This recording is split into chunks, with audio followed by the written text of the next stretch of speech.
እዙይ ድምጽ ራዲዮ ኤረናይ ዕለታዊ ዜና መንግስቲ ኤርትራ ናጽነት ሃይማኖት ከኽብር ሕቡራት መንግስታት አሜሪካ ጸዊዓ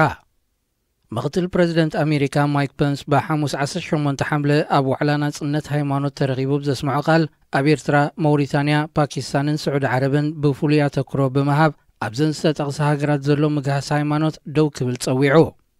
ኣብቲ ንኤርትራ ዝምልከት ንጉዳይ ፓትርያርክ ብፁዕ ወቅዱስ አቡነ አንጦኒዮስ ከም ኣብነት ብምጥቃስ ኣብ ዝሃቦ ቃል ናጽነት ሃይማኖት ብመንግስቲ ዝወሃብን ዝኽላእን መሰል ከም ዘይኮነ ዘኻኺሩ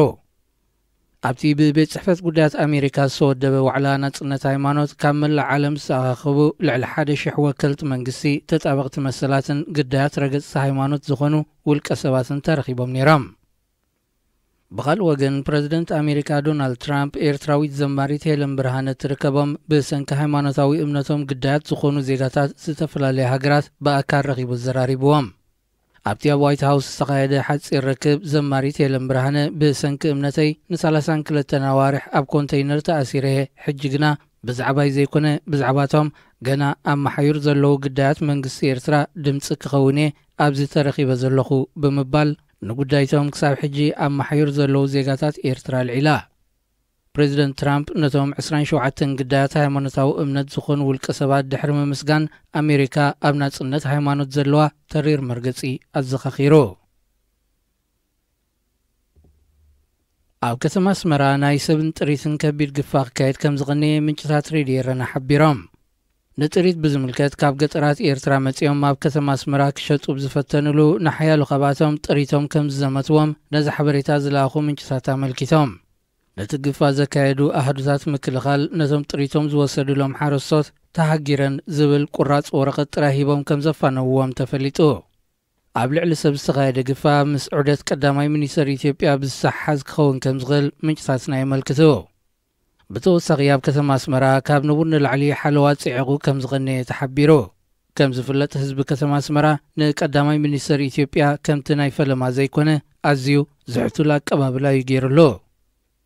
እቲ ቀዳማይ ሚኒስተር ብፕሬዚደንትን ላዕለዎት ሰበስልጣናት ክልቲአን ሃገራትን ተሰኒዩ ካብ ቤት ጽሕፈት ፕሬዚደንት ናብ ኤምባሲ ኢትዮጵያ ብእግሪ ዝተጓዓዘሉ እዋን ብዘይካ ውሕዳት ፍሕሽዋ ኣቀባብላ ከም ዘይረኸበዮም ምንጭታትና ጠቒሶም ቀንዲ ምኽንያት ናይዚ ድማ እቲ ዓሚ ዕርቀ ሰላም ዝተባህለ ኣብ ህዝቢ ኤርትራ ዝኾነ ለውጢ ብዘይምምጽኡ ዕርቂ ክልተ መራሕቲ ዳ እምበር ንጥቕሚ ህዝቢ ዘቐደመ ሓቀኛ ሰላም ከም ዘይኮነ ህዝቢ ስለ ዝተገንዘበ ምዃኑ ምንጭታትና የመልክቱ